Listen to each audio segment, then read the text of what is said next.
okwama ngidinqondwe ukufa wavuma amabheka solobona umendo supenyemene umbantu udliwa yinhliziyo okwama ngidinqondwe ukufa wavuma amabheka solobona inhliziyo yami ingilahlile umbantu udliwa yinhliziyo okwama ngidinqondwe ukufa wavuma amabheka solobona inhliziyo yami ingilahlile umbantu udliwa yinhliziyo okwama ngidinqondwe ukufa wavuma amabheka solobona ubano ngadelaba kwami umbantu udliwa yinhliziyo okwama ngidinqondwe ukufa wavuma amabheka solobona ubano ngadelaba kwami umbantu udliwa yinhliziyo okwama ngidinqondwe ukufa wavuma amabheka solobona umendo suphenyemene umbantu udliwa inhliziyo okwama ngidinqondwe ukufa wavuma amabheka solobona umendo suphenyemene umbantu udliwa yinhliziyo okwama ngidinqondwe ukufa wavuma amabheka solobona inhliziyo yami ingilahlile umbantu udliwa yinhliziyo okwama ngidinqondwe ukufa wavuma amabheka solobona inhliziyo yami ingilahlile umbantu udliwa yinhliziyo okwama ngidinqondwe ukufa wavuma amabheka solobona ubano ngadelaba kwami umbantu udliwa yinhliziyo okwama Yo! Hey! Uyofanele ukuthi uyogeza, uyokhuluma nabantu abadala, banihlanganise phezu kwethando la ngempela. Mangibheka inhlolo ngiyabona kunomalume oyofika amphuce kulo.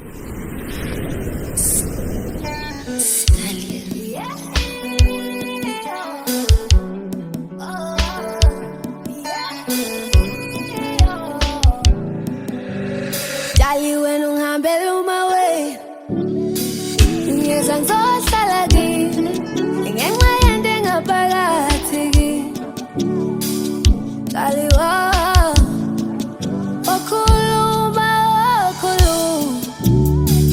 wakhuluma dale ngoba ufuna ngizohlala kini Dali wakhuluma dale ngoba ufuna ngizohlala kini dale ngoba wathi uthando lukhona kodwa into masiko awuthali ngeza mina ngizohlala kini ungeza ngizohlala kini awuthali mina ngeza ngizohlala kini kodwa into masiko awuthali ngeza mina ngizohlala kini ungeza ngizohlala kini noma bengathi ngikipitini bekhulume kabi ngathi bethe ekhaya kithi mina ngisikhiphile oh yeah so alone when nahamba kwando ngaziyaduma awuhamba uyosebenza khona uzobuya ubuxhumane nomalume bathe ekhaya inkonzo omkhulu ukuthi wena ukhonza abobhulume omalume bathi kimi ngisiphukuphuku Ngelosi yasesilungwini ngicela ungidedele ngiyogana kwaZulu. Nawe ngelosi yakwaZulu ngicela ungamukele ngizogana kwaZulu. ngaphakathi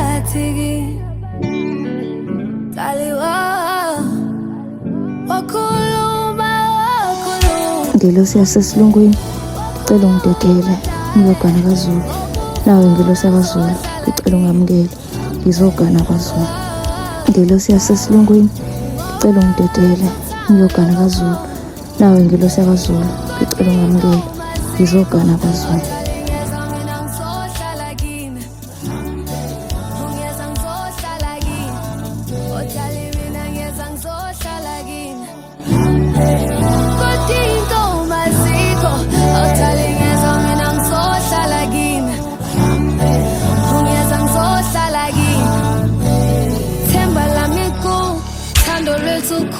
Mabe khuluma soul nezithazihlul sithanda uhamba ubuye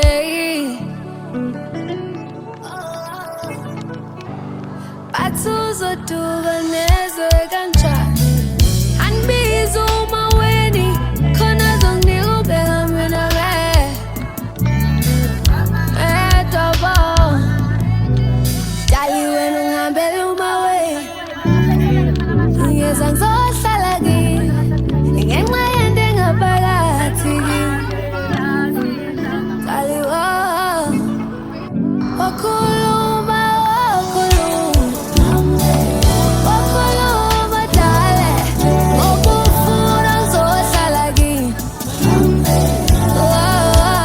dale ngoba wathi uthando lukhona kodwa into umazikho awuthali ngezwa mina ngizohlala kini ungeza ngizohlala kini awuthali mina ngeza ngizohlala kini kodwa into umazikho awuthali ngezwa mina ngizohlala kini ungeza ngizohlala kini awuthali mina ngeza ngizohlala kini.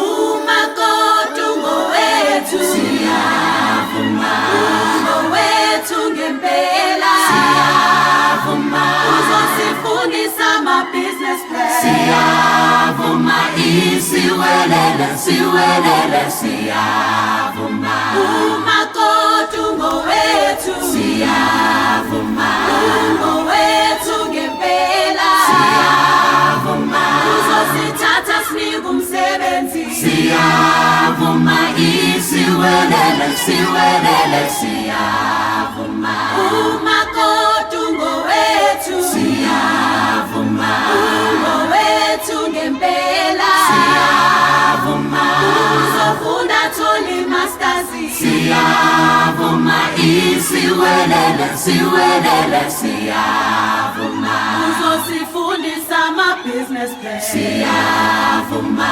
uzosithatha sinike umsebenzi siyavuma uzofunda tholi masters siyavuma isiwelele siwelele siyavuma uzosifundisa ama-business plan siyavuma uzosithatha sinike umsebenzi siyavuma uzofunda tholi masters.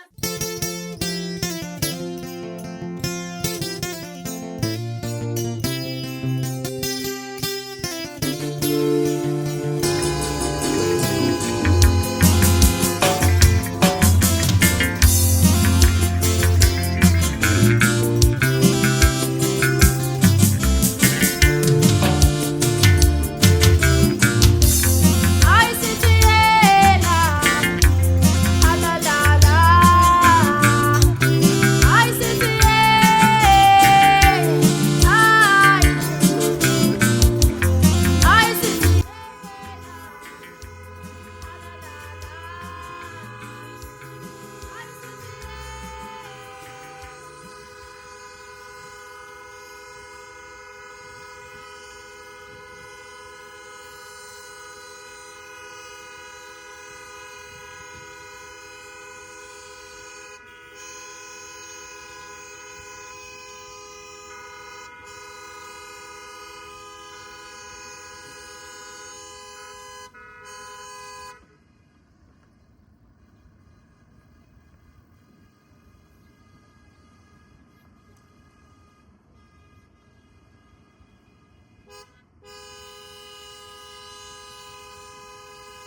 noma bafuna ukuma ngathi bayampela.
Ay, si tiela, ala la la.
Tula mama, sekuze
Sanibonani, igama lami nguSabelo Ndlela. Namhlanje usuku lwami lokushada ngiganwa uNamani Ngema owudokotela.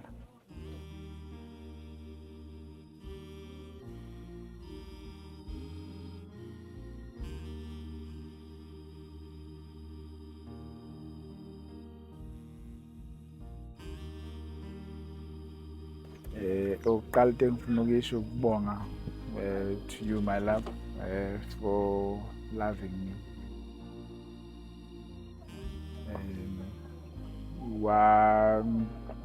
Niki challenge enkulu ngikushela because ngangizama ukuthi ube naso isithombe sendlela engizizwa ngayo ngawe nalokho engangufisa ukuthi singelanga sibe indoda nomfazi sibe nezingane noma kungaba ngalula. Ngiyafisa nje ukushare nezingane zethu ukuthi lesikhathi ngizama uku-approach umama wenu, it was not easy at all.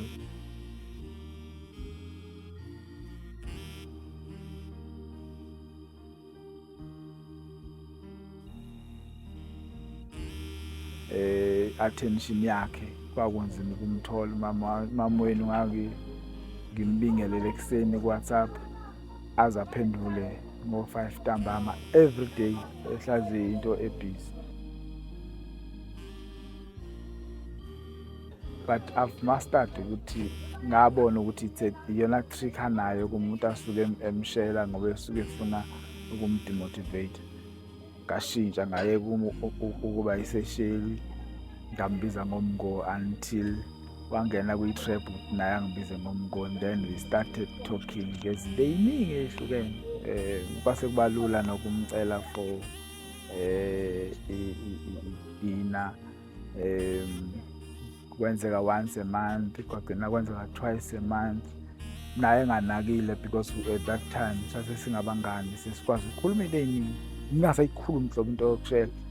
End up mina sengikwazi ukudrive twice a week, ngisuka eLundi ngiye eThekwini ngiyophuza naye itiye ngibuye.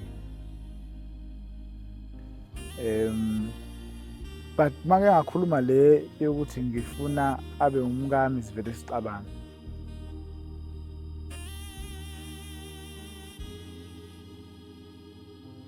Ngagcina-ke enye into eyayenzeka ngendlela engangiserious ngayo, ngangithi uma ngihamba la ekhaya ngishiye kukhanya ikhandlela elimhlophe neliyelo every time mangizeka khona without fail. Futhi naye akaze ngimfihlele ukuthi mina mangiphuma ekhaya this is what I do. Wathi ngelilanga ngithi ngimxoka lokho wangafuna ukukholwa ngathi I have a person ekhaya singamfonela nge-video call. Ngamfonela la ekhaya kunezindlu ezihlukene khona nendla kagogo.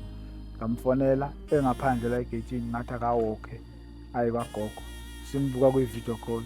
Ngathi phendukela ikhamera ibhekiseni sami wabona amakhandlela awu-2 evutha. It's when she realized ukuthi how serious I am, nanokuthi umuntu okholwayo. Ngangakufihla futhi ukuthi naye unyazini lwezulu ngacela ukuthi ngicela ukuganwa uye ngenxa yothando enganginalo. Into engantshela yona ukuthi ekufikeni kwakhe empilweni yami, she changed a lot of things while we were still friends. Nginokuvuka ngo-4 almost every day. Wagcina sekwazi lokho ukuthi ngo-4 ngiyavuka either ngiyokujima or ngifunde. But a day nje ngiyavuka ngo-4 kube khona into engiyenzayo. Uma ngayo ngiyofunda, uma ngafundanga ngisenza ujima. Wayesecela ukuthi kube khona ushintsho ukuthi ngo-4 without fail when I wake up ngiqala ngomthandazo. Then wakwenza loo nto yaba usiko, yashintsha into ey'ningi nendlela ngangikhule mina ngikwazi ukubona izinto zase zaphela. But after ngibone yena zangakuya zabuya ngaphila impilo more clean than before because umuntu oboniswayo. Ma ngikade ngingabonana nomuntu nje noma kuthiwa umuntu wesilisa, uma ngaba nedina naye kanti unemoya engekho right, uyakwazi ukuthi ubani athi unaye ayimoya yakhe ayikho right, khona 1 no 2 no 3 ongekho right. Umuntu onjalo nje o spiritually gifted, ukwazi ukubona izinto ezicashile. But ke ukumuvela phambili uNamane, she's a very difficult person. Sithanda sami, she's not an easy person to live with, but unothando, umkami, she's forgiving now and again. Kuyena ipeace ukuthi yonke into ufuna ukuyazi, makhona into angatsheliwe ngayo, even if bekuyinto osazomtshela iyamhlupha until uyikhuluma. So uma ufuna ukuphila naye kahle, the best way ukuthi yonke into ibeke etafuleni, whether embi noma enhle, kube ukuthi ke uyaphatheka kabi kodwa kwendlule, as long as kodwa uzobuza into ibeke etafuleni. So lami namhlanje usuku oluletha injabulo ngendlela esimangaliso, futhi uNkulunkulu ungithwalile. Although ama-challenges ekhona, kodwa sikwazile ukufika la esifike khona namhlanje. Ngamafuphi ey'ntweni zonke engake ngayifisa empilweni yami, ezinye ngangiyithola, ezinye ngayitholi, kodwa ayikho engake ngayifisa njengokuthi ngibe umyeni kaNamane. Hence umhla ka-2 May 2024 in my life ngeke ngiyokhohlwa. What happened ngomhla ka-2, she invited me kumemulo wakhe owawungomhla ka-28 April last year. Ngambuza ukuthi ememulweni, do I indicate i-interest yami na wena, ngivumelekile ukwenza lokho because khona abazali bakho. At the same time mina njengensizwa ekufunayo, I can't hide my love for you. But ayikhululekile, ngihamba nomalume wami uyena ongikhongelayo. Safika lapha sivumelene nomalume zokukhanda idrama, sagqoka ama-Brentwood, sagqoka ama-Omega bomvu. We do have those pictures.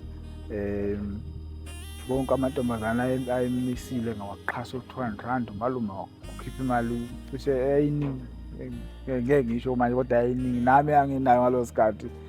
Sayikhokha to a point ukuthi isikhathi sibe sisuka esigcawini bongena ekhaya, uMadlokovu umkho wami uyena wathi ubonile ukuthi esigcawini iy'nkomo zakhe ziyophumaphi. Ngalo sikhathi sasingakathandani noNamane, kodwa kukhona lobo bungani nje bokuthi siyakwazi ukubuilda i-understanding towards each other. Post that event, because towards event ama-challenges amaningi ayekhona while she was planning and preparing for memulo, she used to share them. And nami strategically I wanted to always come as a solution, and I provided solution where it was possible, and to make sure that i-solution engifika nayo basically bengeke ayithole kunoma ubani, ezongenza ukuthi phela ngoba zazikhona ezinye insizwa zazimfuna, kugqame ngempela ukuthi mhlawumbe ngingofanele ukuthi angithande. She appreciated that I was there. Then ngase ngibuyela kule topic ebese ngiyi-avoida, because ma ngingakhuluma ngokumthanda, ngakhuluma ukuthi asithandane, ngakhuluma ukuthi ubona kanjani izinto going forward, sasivele sicabane. But ngomhla ka-1 May, it was on Wednesday at 4, ngathi mina, because nami ngithatha i-advantage yokuthi ngiyabona ukuthi sesidevelopile i-trust towards each other too. The thing engangifuna ukumdayisela yona mina basically, it's my heart, ukuthi I understand ukuthi I've got a pure heart. Yona into engikwazi ukubheja ngayo, ngabona ukuthi usekwazile ukuyibamba loo nto. And ngijaja from she have got a friend okuthiwa uDoli Hlophe, engake ngahlangana naye, ngamitha, ngi-introduce uyena. So for quite a long time I was wondering ukuthi if echazela umuntu omngani wakhe ngosabelo usebenzisa maphi amagama. So ngathola i-chance yokumbuza uMahlophe eyedwa, tell me, ikhathi uNamane ekhuluma ngosabelo, wena wamchaza njengomuntu onjani? Wathi nje hayi kunondlela la,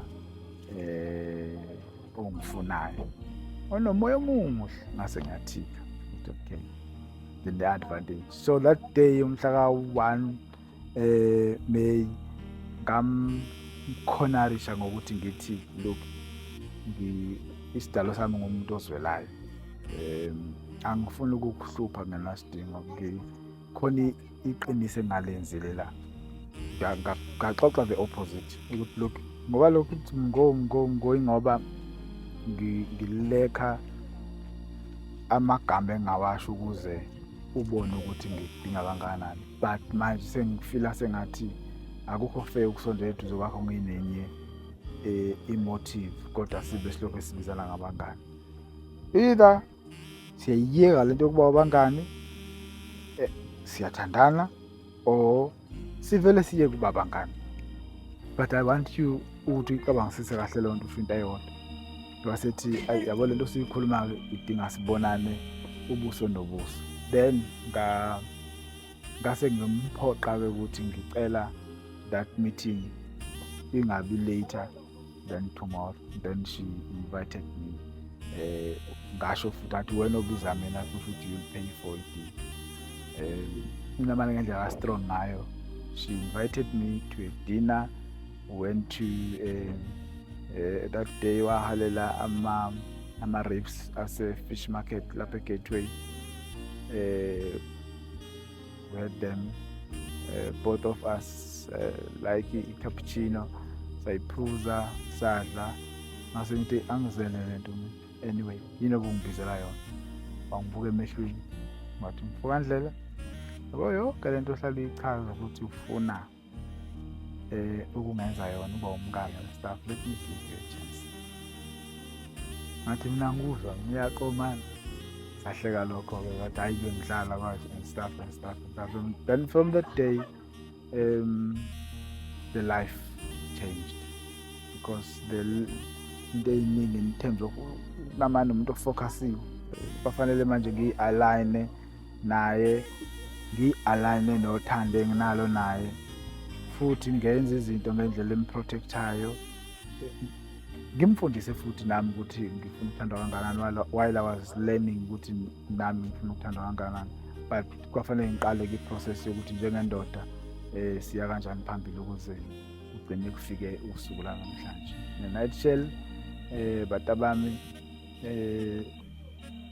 ijourney yami noma wena kuze kufike usuku lomshado.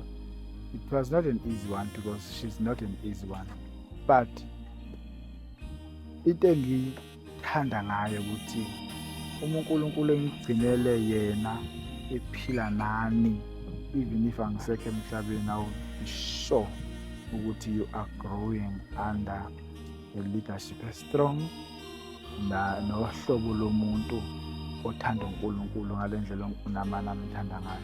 Elinye ihlaya ukuthi ngesikhathi ngisamshela because ngangifunda into eziningi kuma status akhe nento ayibhalayo kuma social media ngabona ukuthi she's more orientated kwiBible. So kwafanele mangizokhuluma naye preparation yami yonke into yami mayizoqala based on the scriptures in the Bible. But still whatever engikushilo aku summarize noma narrative ayishintshe amotivate mina. At some point wayekwazi umotivate mina kugcine kuvuma mina etafuleni ezifuyena oshela mina ngabona ayingisebenzele ngashintsha ngamuvela kwenye ukuthi no let me go for friendship zone. I-risky ke ukuthi kuyenze kungene kwi-friendship zone ungaphumi, but I managed ukuthi ngiphume. So that's my journey. Namhlanje usuku lami lokushada cishe in an hour's time ngizobe ngisesigcawini ngiphume lapho umfundisi abuye athandazela amaringi.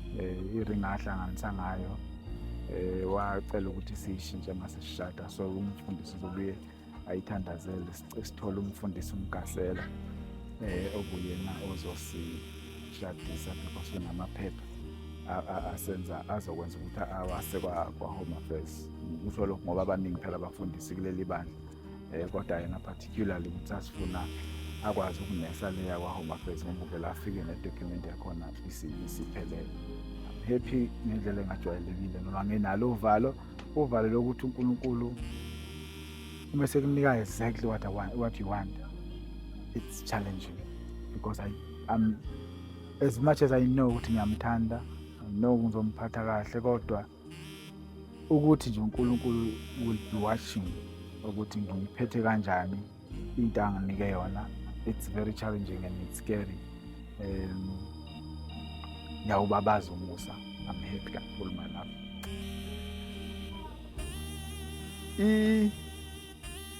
Ikwijeni at some point masikhuluma lamanye yashesha ucaciselana ukuthi into izokwenzeka noma izokwenzeka, but mina wadecide ukuthi angangixoshi, but ikhona ukukume-strict kancane. So uma ngifika enkosini iseSwazini nginikele ngisho ukuthi inkosi yamakhosi ngifuna ukugana bese ithi usubonile inkosazana. Inkosi-ke ey'ntweni ey'ningi khona phaya-ke ngithume khona okwenza ukuthi uma ngiqhamuka akwazi ukubona ukuthi lo mfana bese ngisho ukuthi ayikhona esengiyitholile ubani ngichaze. Buke phezulu ikhombisa ukuthi iyayikhumbula bese ithi khahlela ubala bese ithi uwe nje shimana la uzoyithola kodwa le ngane Nkosi ngosiza laseSwazini. Ngabuya wasmiling la indlela yonke, but after that ngibuye enkosini 3 months wakhona sasingakhulumi nonamanje because wayenza sure ukuthi shut down yonke into. WhatsApp ngawuphendula, ama-calls angawaphenduli, and kubuye khona isikhathi la uNamani aye ngalibamba ucingo lwami from January to March, 3 months. But kuleyo period I make sure ukuthi I test at 4 o'clock, ngiyatesta ngo-9, I send the test at 12, 4, 6, 8, 10 without fail. Ticket aphumekile, phone angalibambi kodwa futhi ngalama hour every after 2 hours ngifone up until avela phendula athi hayi alright wayine-frustration nje saxoxa leyo next thing right. But inkosi uNyazi lweZulu labuya cishe after lisho lingiphendulile nginikele eSwazini wabuya cishe more than 3 times mangilele qinisekisa into eyodwa ukuthi uNamani she's my wife. Ngathi into enyeke yenzeka because it was not easy. Because isikhathi sasithi masingacommunicate kwenzeka into ezokwenza ukuthi ngibuyele kuyena because njengomfana kwakwesesikhathi iba khona into ethi ayikusho ukuthi akangithandi. But kuleyo kugcina kwavele kwafika usisi wakhe kwathiwa uzodla inkomo kumkhulu wami, umkhulu omncane, umkhulu dad. Ngamxoxela wase yangichazela ukuthi hayi lo sisi wakhe bengimbona usisi wakhe waphuphumayo, igama lakhe uSimangele, hence uyokwemula naye and stuff. Now I believe most of the attention wanginika immediately after that because ngendlela akholwa ngayo kudadewabo ngoba yonke into yakhe before yenzeke enhle usuke ezobona udadewabo noma udadewabo abe involved or acommente ngayo bese eyakwazi ukuqala. UNyazi lweZulu-ke ngisho ngifika kulo ngizonikela ngenye into ubuthi iyalunga leya nto inkosi yamakhosi ucahlangana athi wena shimane wena yangiyeke. So kwaze kwafika la esikhona namhlanje. Namani ngimaze ewumuntu ongayithanda izinto at all. Nami-ke yeza umuntu noma ngayithanda izinto but I'm very particular entweni ukumenza acisha ameshe lokho engikufunayo. It's a very difficult thing kodwa she tried by all means ukungi-respect ukuthi sigcine sikwazi ukuhambisana. More especially nge-faith ayikho into endlula ukuthi wakwazi ukungibuyisela lapho. Uma wami before ashone wathi ngeke abole emzini wakhe isabatha lisadele. Sikhule singamanazaretha, but as we grow up iy'nqumo ebesiyithatha sonke ney'ngane zakhe, especially abafana, kwenza akholelwe ukuthi kwakumqedela ithemba lokuthi uma nathi singafa le mizi esiyakhile ayikho into eyigaranti ukuthi ngeke idliwe ingulube, ngeke ubase umlilo ngesabatha. Wathi ngeke abole enhlabathini nomhla afa engayilungisile leyo nto. Namanje she's the only living testimony ukuthi akabolanga enhlabathini engayilungisile leyo nto. Namhlanje ngineqiniso eqanda ikhanda ukuthi umNazaretha ayikhanga ephinde kuphela naye nje ngoba uzowasinela abakwandlela abangasekho, ubasinela nabasekhakha umama emabhathini nababo. Ngiyabonga. Ngisawubona mina. Ngiyabonga ukuthi lolu suku sekuze lafika. Ngiyacabanga ukuthi phakathi kwami mhlawumbe-ke wena wawazi mina ngangakaze ngicabanga ukuthi kwenzeke ngoba mina nawe saqala sabo umngo nje isikhathi eside nje umngo kanti uyangigebenga, uyahamba uyongiceba nasenkosini ukuthi mina ngifuna ukugani.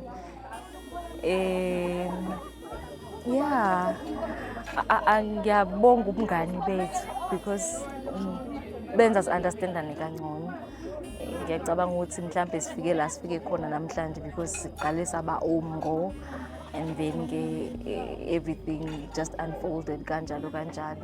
Nangomemulo nje wefika nje mina ngazi ukuthi umngo uDoli engafakaza ukuthi kwakuzofika umngo, kanti umngo ungifikele neviyo lalapho ndini, ufika nomalume omkhongi omkhulu namhlanje.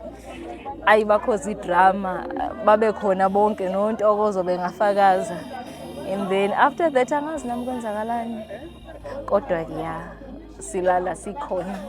Ngiyabonga nje ukuthi eyintombi nzinga kaNkosi yami, wabona le mnyamanyana nje yakangemi. Ngiyabonga ukuthi lenzile iqiniso, Nkosi ngisize.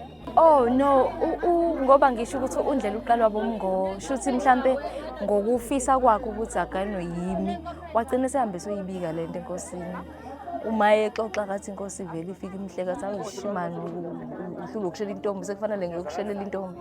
So time and again mayifika kuyona, hayi intombi ithini, mawufika kuyona ufika uthini, ufika uyiphathelene awukwazi nawe.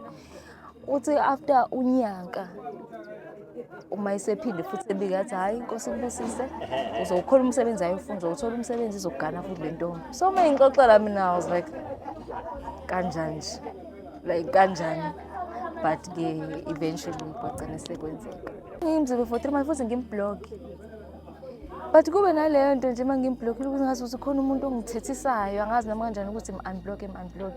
So kube ngazi ukuthi singayixoxela nje as friends, umngo naye kwagcina seyikhetha ukuthi okay akahambe ngalowo line lokuthi hayi umngo until ngize ngiba comfortable. So yeah, uSimangile lo inkana nami namhlanje ngizwa ngaye ukuthi wabona umuntu ofana nosisi wami omdala kodwa omncane ngomzimba njengomfowethu. Amchaza ukuthi lo muntu ufika wathi no, kahle imina umngakho hayi namani. Nakhona yabona umuntu umele ibele ekufune like hayi ke nangokuseqaleni ingane kwanemini or mhlawumbe ukukhuluma something just to learn me, uyabo, until ngize ngibona ukuthi yabo angikaze ngimchazele number 1 ukuthi unjani and futhi angikaze ngimchazele negama lakhe, but wavele nje uyabo wakwazi ukuthi ayinakhozi washo futhi ukuthi and then there's I think we mentioned like leyo party leyo ka on his side, washo ukuthi uma ingangitsheli izinto ekanjalo ukuthi uyayibona then angeke azakwazi ukuthi angithole. So yena fanele anginikeze yonke information yonke into ayibonayo and then the universe izodlala irole yayo, and it did. So mina yonke lento mayisho ngangimlalela nje ngingamphenduli ngithi okay, kube ngazi ukuthi okay, so just like any other guy angasho noma yini ukuthola into ayifunayo, yabo. Akusho futhi in passing aqhubeka kakhulu okunye, yabo, kodwa isikhathi sihamba ngaqala ngamothi no man userious lento ayikhulumayo akayikhandi. ngoba ngimxoxela akazi lutho ngayo futhi angiyazi akekho omunye umuntu angamxoxela. So ngempela uyayibona. Ngizothi nishada nabini. Udadewethu uSimangile okuyena umngandla. Osemva kwami owaphuphumayo, hence amabhokisi amabili neketekete ezimbili. So ubaba uNdlela mayefika kwaNgema wafika walobola abantu ababili, wakhehla abantu ababili, wambesa abantu ababili, namhlanje uganwa abantu ababili. Lo omunye usemoyeni kodwa umngane. So nathi ngapha masenza kwenziwa kakhulu. Cha ngiyacabanga mhlawumbe ukuthi ukhuluma into ayibonayo phela ngiyiphila umuntu ozange ngizalelwe enkolweni, sakhuliswa ngenkolo ekhaya. Nje nathi baqala abazali basitshela ukuthi ushe ngoNkulunkulu ugcina nawe ngokukhula kwakho ugcina usuyibonela ukuthi indeed ngempela unamathele nje enkolweni. Uyazi-ke ubaba uNdlela ukuthi bekuthi mhlawumbe mayizizwa ukuthi angazi noma mhlawumbe uyinsizwa mbijana athi ukuthinta kancane intshebe nekhanda mayiqhamuka nje ngivele ngishintshe ngisho nasebusweni siyoze sifike la siyakhona ngamkhulumisi ngibuza ukuthi ngoba uthe ucweshe inwele why aza abe nongeyisa mbijana athi efonini hayi ngiyazi-ke mngami ngenza into ongayifuni-ke nkosi yami kodwa kusiyongixolela angithize nakubashana athi awu phela ngaganwa umkhokheli inkosi yami hawu uNkulunkulu wami ngizofa. Ngithi mina umuhle ngey'nwele zakho nentshebe yakho so get used to it. Angazi nami but bekuyaye ungikhube uma ngimbona ethe kancane umuntu ongamazi bengazi ambona kodwa mina bengimbona at first glance. So kwaya wa-understand ukuthi izinto ey'thinta inkolo for some reason nje mazathi kancane ziyangiphazamisa emoyeni based on lezo zinto lezo mayithi mhlawumbe ngilethe isibani engikubuka njengenhlanhla. Ngiphathisiwe la amakhosazana asebuhleni athi uyisibonele esihle kuwe. So what's your message to them? I-message nje ka-Dr. Namani Ngema to amakhosazana asebuhleni aseza ngemva kwa and kune-stereotype sokuthi amaNazaretha ajwayele ukuthi ajaha umshado imfundo ayibeke emuva. So ithini i-message yakho around those stereotypes and the message directed to amakhosazana asebuhleni? Ngiyabonga. Nkosi yami ngiyabonga ukubukwa njengesibonelo esihle akukuningi engizokusho ngenkolo nangemfundo. Ngiyacabanga ukuthi ngenye indlela for some reason kuyahambisana. Ngeke size sisho ukuthi umuntu impilo yakhe ayihambe kanje ngoba izabelo zabantu asifani kodwa ngoba ushembe athi asifundeni kufanele sikwenze lokho akusho. Uyabo futhi ngiyakholelwa ukuthi ngisho noma umuntu eseganile they can still further their education. Uyabo ngeke ngisho ukuthi mhlawumbe mina ngoba ngifunde ngaze ngafika mhlawumbe at a PhD level kwayimangana nomunye umuntu ufanele wenze njalo. Asifani singabantu, izabelo zethu asifani.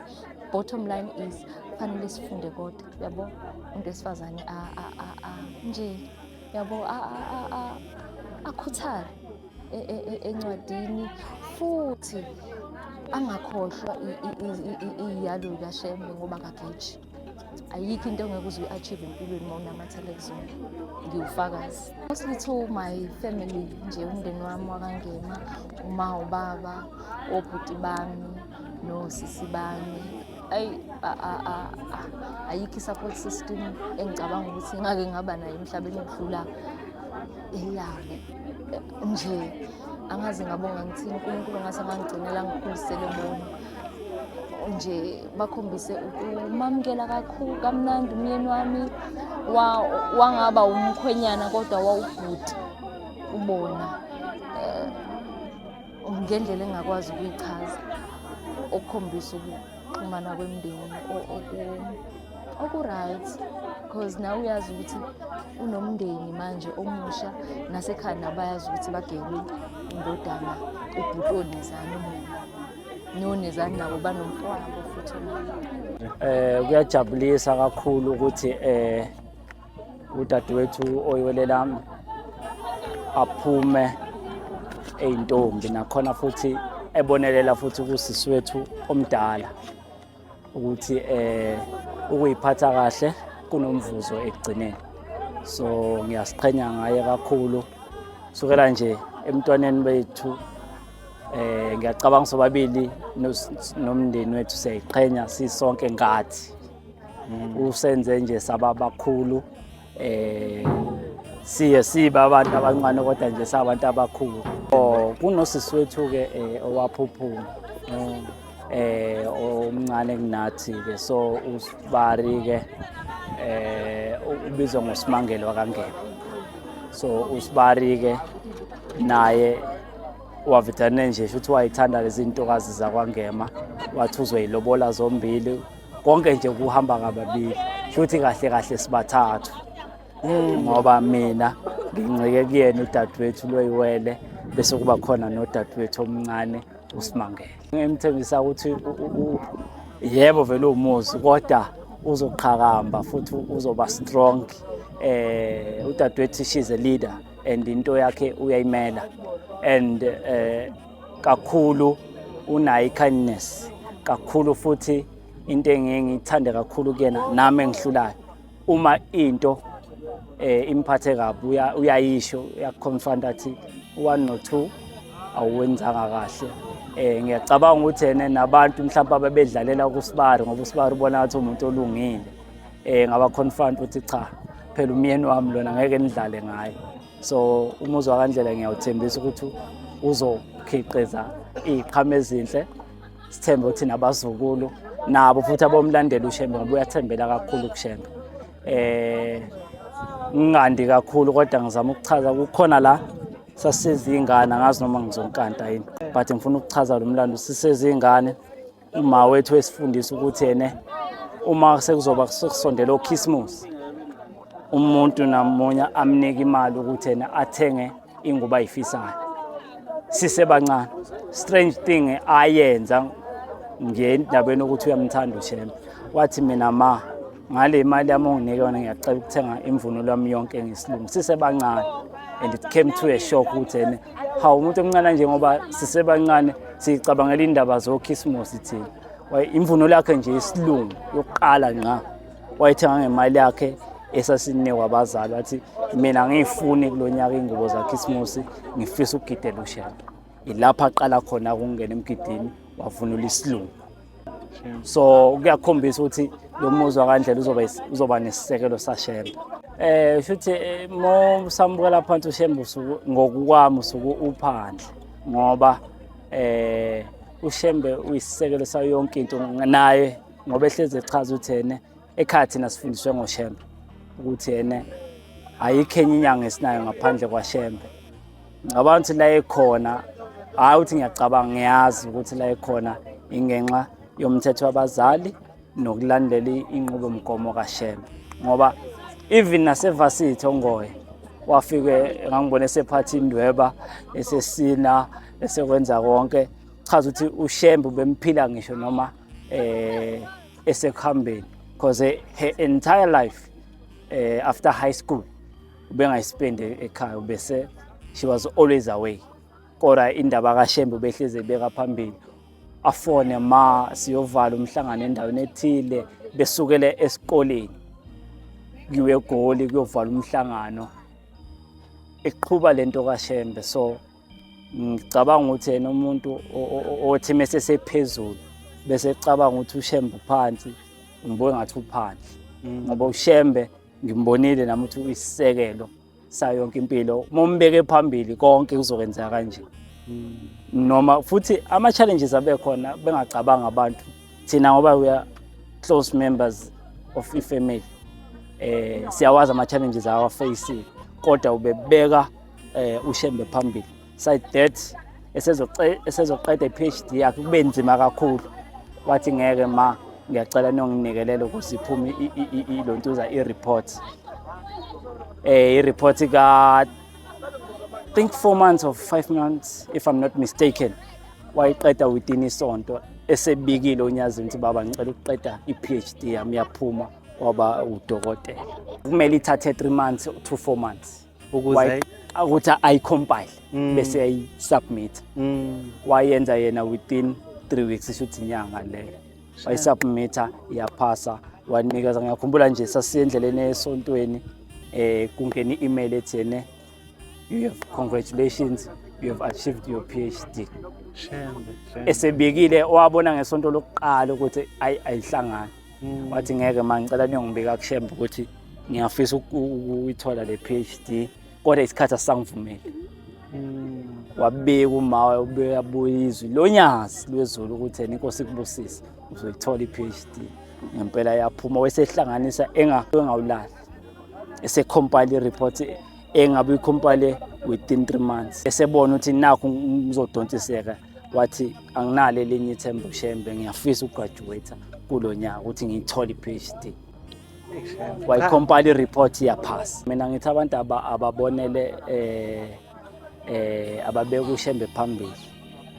Akukho kunye ungajahi izinto ngoba nayo insizwa kandlela ngiyayivuma because le ntokazi cha hayi ibinqaba impela ihlale edeskini besibala 20 years ingakazi iphuma edeskini from primary till PhD mesibala and wonke ama degree ibiwakhipha in record time without umlenze from a degree till PhD. There's no fail, there's no sub. Donke nje yaphuma in record time. But mawubeke phambili uShembe futhi kuShembe ufuna umuntu oyikhandla unamanye uyayikhandla kakhulu. She is a hard worker. Mina nje ngikhumbula ngisase high school babengazi ukuthi samawele. Then uma ngazoyibizwe kwi meeting kanti uzobona umngane wakhe high school wathi hayibo nginamawele amafunda la. Then basihlanganisa eclassini bathi hayibo unezano namalanta amawele. Basihlanganisa from grade 9 till grade 12. She was always pushing me. Ngangasakwashi mina ngangihlupha ngafuni nokufunda everything ngizokuceba ekhaya. So I think nami ngaze achieve good marks because of her cause ubaba nje noma athi ngangikhonza kakhulu ibhola. Ngangakwazi ukubadoja abazali ngoba i-timetable yayifana sasenza same subject. Wayesho ukuthi ma nobaba siyabhala next week unezana akaye ebholeni so siyafuna ngiyodinwa ngifunde nginjalo but nami an engineer through her cause mina ngangivila phela ukufunda but she always pushed me to work hard work hard, we have to work hard because all our subjects were the same. Sadeviate ekugcineni ngithi abantu ababeka uShembe phambili besebenze kanzima uShembe uzoyenza imilingo yakhe yasezulwini. Hayi sibonge kakhulu. In the Bankulu.